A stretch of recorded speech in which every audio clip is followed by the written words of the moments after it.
Hi guys! Welcome back to my vlog. For today's video, ipapakita ko sa inyo yung drawer ni Gigi na na-organize ko na. And then, yung kanyang side cart and yung baby bag and yung hospital bag na dadalhin namin. Kasi baka mamaya anytime soon, lumabas na si Gigi. Yesterday, nagpa-check na ako sa OB and sabi ni OB, open na yung cervix ko and nasa 2 cm na siya.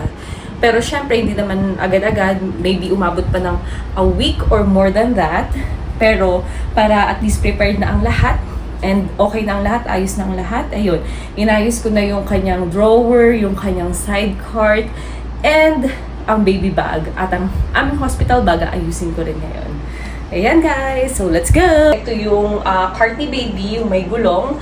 Para kahit saan kami pumunta, for example, sa living room, kailangan ko ng diaper, kailangan ng wipes, or mag-breast pump, mabilis lang siya. So, hihilahin, itutulak lang siya. Pag kailangan sa room, pwedeng dalhin dito. So, ayan. Tingnan natin yung mga nilagay kong laman dito sa side cart ni baby.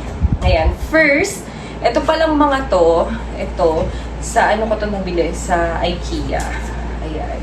Para at least naka-organize yung mga gamit ni baby. So first, etong box na to, diaper pa actually to ni Gajel. Actually, yung hospital dito, sabi nila, magpo-provide sila ng diaper for baby paglabas. So hindi pa kami bumibili ng diaper for baby. At saka kasi yung kay Gajel before, ang binili ko lang talagang diaper, ang binili lang namin ni Jay is yung maliit lang na pack. Kasi gusto namin syempre itry muna kung hiyang ba yung puwet ni baby dun sa diaper. Kasi di ba may iba na may ibang baby na nagkaka-rashes, hindi sila hihiyang sa diaper. So ayan, so hindi pa kami bumibili ng diaper. Ayan. Pero dito ko ilalagay yung mga diapers ni baby. And then, dito sa kabilang box na to, ayan. As you can see, diyan nakalagay yung mga wipes. Ayan.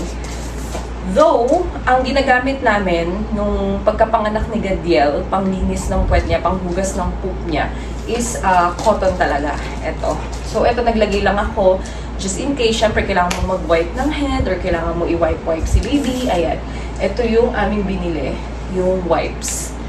Ayan. So, syempre, ang binili ko is yung regular lang, yung ayan. Ito yung mga walang amoy. Ayan. And then, syempre, yung kanyang mga powder, lotion, ayan, dito ko rin nilagay. Tapos, dito sa kabilang side, meron siya mga dry wipes, dito nakalagay, and yung cotton pads niya, ayan. So, just in case huhugasan namin si baby, andito yung mga cotton wipes niya. Tapos, guys, andito yung kanyang set ng mga brush, ng thermometer, ng mga toothbrush, ganyan, tsaka nail file, ayan. Andito siya, yung mga nail cutter. Dito ko na siya nilagay. Yan. Hindi ko na siya nilagay dun sa drawer para at least anytime din, madali namin makuha or kung kailangan. Tapos eto, naglagay lang ako ng tissue dito. Tapos dito ko na rin ilalagay yung wipes kapag i-open na namin. And then, sa pangalawang row, ito yung aking breast pump. Binalot ko muna kasi ayoko siyang maalikabukan. Pinunasan ko na kasi. So, this one is Spectra. Kay Gajel ko pa ito gamit and sobrang lakas ng suction nito. So, this one is hospital grade ata na breast pump. So, ito, hindi siya yung hands-free. Pero malakas to guys. Ayan. So, dito ko na siya nilagay. Tapos, syempre, yung kanyang yan, mga accessories, andito nakabalot din. Yung iba na sterilize ko na, kasi itong mga extra na lang to. May mga naka-sterilize na ako, nakatabi na rin sa lalagyan ng mga feeding bottle ni baby. And then this one, bumili ulit ako nung kay Gajel dati, hindi ko naman talaga siya nagamit. This one is the breast pad.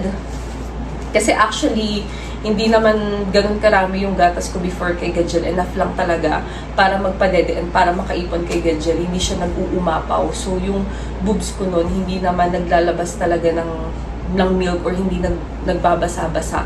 Kaya yung ganito ni Gajel before, hindi ko siya nagamit. Pero dahil nakasale siya sa center point nung namili kami ni Jay, kumuha na rin ako kasi, di ba, malay mo, baka this time, iba naman yung kay Gigi, baka mas malakas naman yung gatas ko. So, naglagay na lang din ako dito just in case. Tapos, ayan, dito, may isang box ulit ako na. Marami pa to guys. Ayan. Ito lang yung kasha, yung iba nakatabi na. So, nag-hoard na ako sa Pinas nung galing kami ng Pinas kasi syempre mas mura doon. Tapos, ayan, breast milk storage bag. Ayan. Syempre, ang aim natin is makaipon talaga ng gatas. And para bago bumalik ng work, merong breast milk si Gigi. So, ayan. Sana magamit ko siyang lahat, di ba? Maubos. Ayan.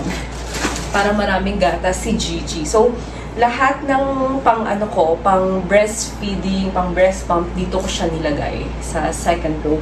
And then yung sa third, hindi ko pa nilalagay yung ibang gamit kasi nga, ayokong syempre maalikabukan. Paglabas naman madali na lang, pero naglagay na ako ng box dito. Ang inilagay ko muna dito is this one. Yung pang breastfeed ko, yung pang cover ko. Ayan. May dala na kasi akong isa para sa hospital. So, itong mga natira, ayan, dito ko siya nilagay.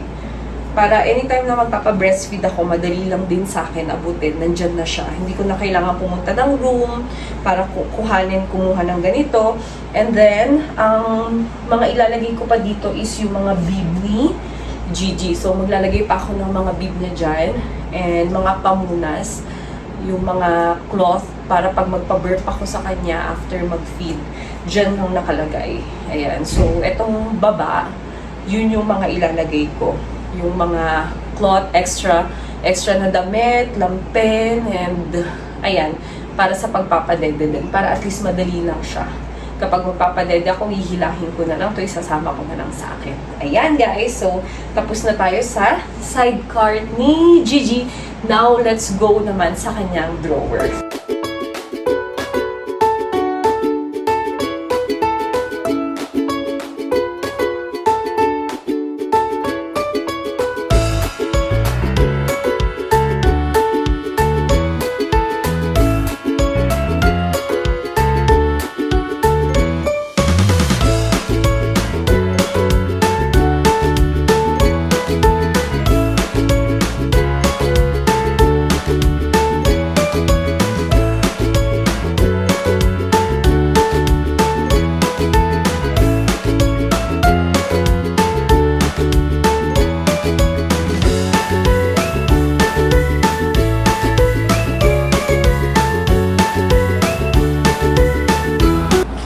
So, I have here yung mga divider. Yeah, this one is from IKEA. And this one, nabili ko siya sa Temu. Ayan. So, magdi-divide ako ngayon dito. Ito yung mga clothes niya na aayusin ko. Lalagyan ko ditong divider na to. So, ayan. I'll just remove some of the clothes. Tapos, ito, ilalagay ko siya. Hindi na lang siya ganyan. Tapos, ilalagay na siya dito. Ayan, nakadikit na siya.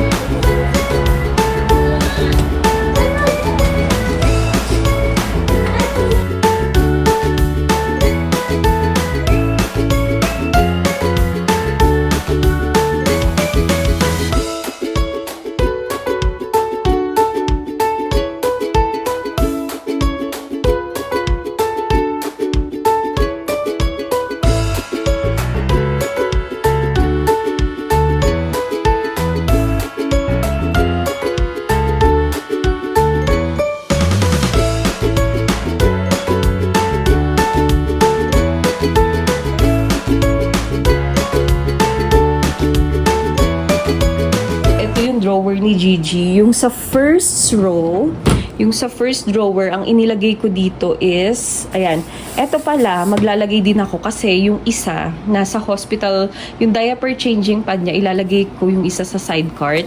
Pero kasi dahil nasa baby bag ko yung isa, so, tsaka ko na rin ilalagay dun sa side cart. But, meron siyang mga ganito, dalawa. Actually, this one is for travel. Yung one from Simon and one from Dre. So, dito ko muna siya nilagay. Tapos wala, may extra box lang ako dito. Ayan. So, kung may paggagamitan, dito ko muna sila nilagay sa gilid. And then, this one is, ayan, meron ako mga baby wipes na nakalagay dito. Ito, this one is freebies lang dun sa aking breast milk storage bag. Tapos, syempre, meron din akong extra cotton, cleaning pads. Ayan. Dito ko na rin siya nilagay. Tapos, ang ginawa ko, sinort ko, since ang babae, medyo, baby girl, medyo maraming ganap sa buhay, no? So, eto, nilagay ko yung cup dito ni Gigi. Tapos sa side, dahil may mga pa-headband, ayan, dito ko siya nilagay. Tapos ito is yung mga cup lang din. And ito yung para sa pusod. Ayan. Pero hindi kami gumamit ng ganito kay Gajel before. Nakita ko lang, so nilagay ko rin dyan. Ayan. And then, dito naman sa kabila, ito yung kanyang mga cloth towel, ayan, mga bib, pinagsama-sama ko na dyan. Ayan, sama-sama na sila para isang kuha na lang. Tapos, ito yung towel niya for washcloth, pag maliligo, ayan. Dito rin siya nakalagay. And then, guys, yung toiletries niya, this is the travel pack toiletries. Dito ko muna nilagay since hindi pa naman namin siya magagamit. So, tinago ko muna siya dyan. Tapos, syempre, yung mga boots niya, nakahiwalay din. Ayan, kung makikita nyo. Ayan, ito yung boots niya. Nilagay ko rin siya separate sa isang box para madali. Lahat ng boots nandito. Nandito yung boots pala. Ito. And lahat ng mittens, ayan, dito ko nilagay. So, yung ibang mittens ni baby, nandun na sa baby bag. Ayan. Tapos, ito yung mga socks ni baby. Ayan. Andyan din siya nakalagay. Para sama-sama na siya. And then, sa second row ng drawer, ito naman yung nakalagay. Ayan. Inayos ko talaga siya. So, guys, ito, nabili ko siya sa Temu.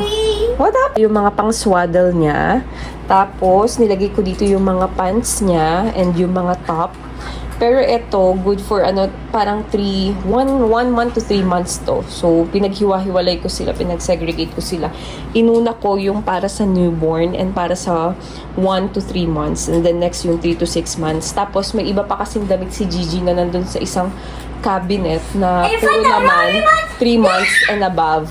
And then this one, this side, ito naman yung mga pangtulog ni baby, yung mga long sleeves, ayan, puro to pangtulog. Ito naman yung mga shorts. So, ito yung mga sleepwear ni Gigi. Then this one is yung mga bodysuit niya na mga sleeveless at saka short sleeves na para lang siyang papanty. So, dito ko naman nilagay. Ayan, pinagsama-sama ko. And then, sa third row, yung pinakalas, ang nakalagay lang is yung kanyang bath towel and yung blanket. Yan yung nakalagay dito. Yan. Come on. No, mommy, put it back. Okay, you're gonna give it to me? Yeah, I Okay. know. You know, it's heavy, ha? Be careful. Yeah, I know. Can you? Here. Thank you. Come here, dito kay mommy. Here ka kay mommy. I know. Samahan I mo know si how mommy. to go down. Okay. So, ito yung binigay na bag ni Simon and ito yung aming gagamitin na baby bag ni baby papunta ng hospital. Ayan. So, ayan. Nalagyan ko na siya ng laman and kompleto na yung para kay baby. Ang hindi ko na lang nalalagay dito is yung baby bottle niya.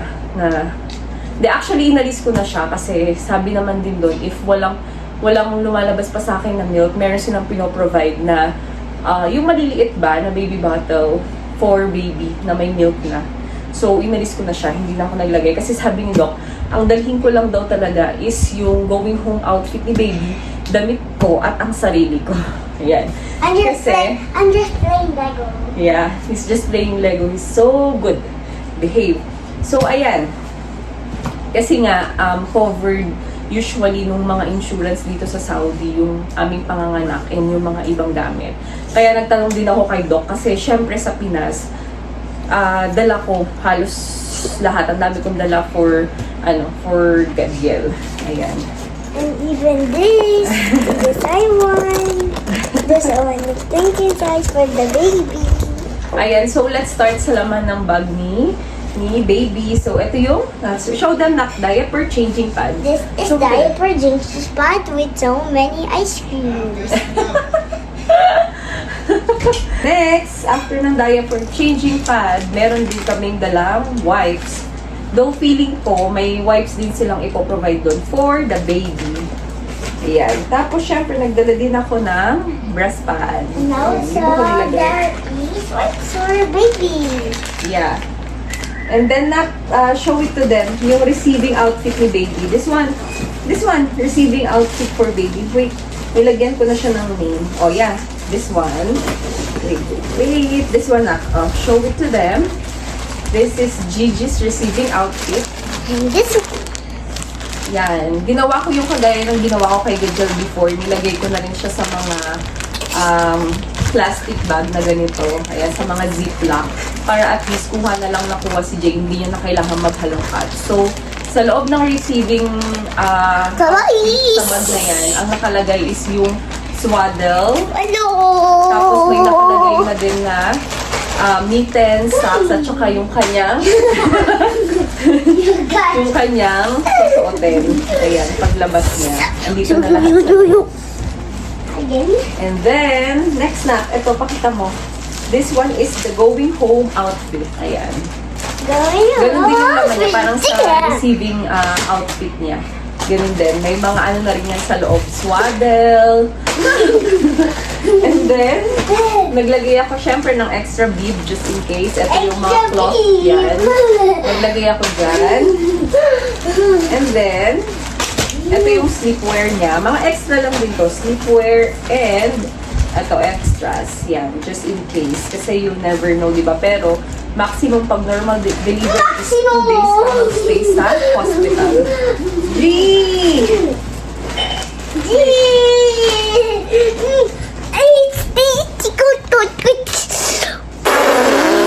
Guys, ito yung binigay ni Dre. Nagdala na rin ako milk catcher. So, dalawang dinala kong milk catcher dito. Ayan.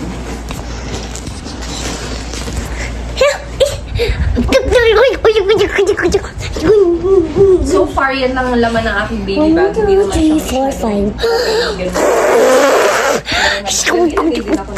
So, ayan guys, ginawa ko rin yung kagaya ng ginawa ko dati kay Gajel na bumili ako ng ziplock, tapos nilagay ko na doon, inorganize ko na siya, nilagyan ko na siya ng pangalan, kunyari, receiving outfit, going home outfit, para at least pag ando na si Jay sa hospital, i-pull out niya na lang, ibibigay niya na lang, hindi niya na kailangan maghalongkat. So first, ayan, ito ang receiving outfit ni baby.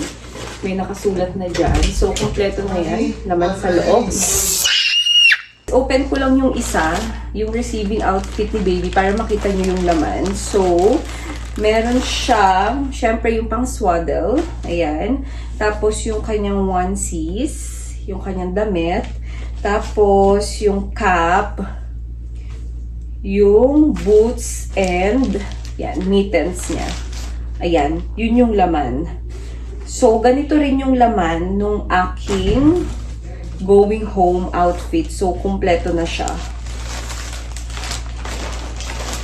Yung going home outfit, ganyan din. May mga cap na din, may pang swaddle, may mittens, ayan.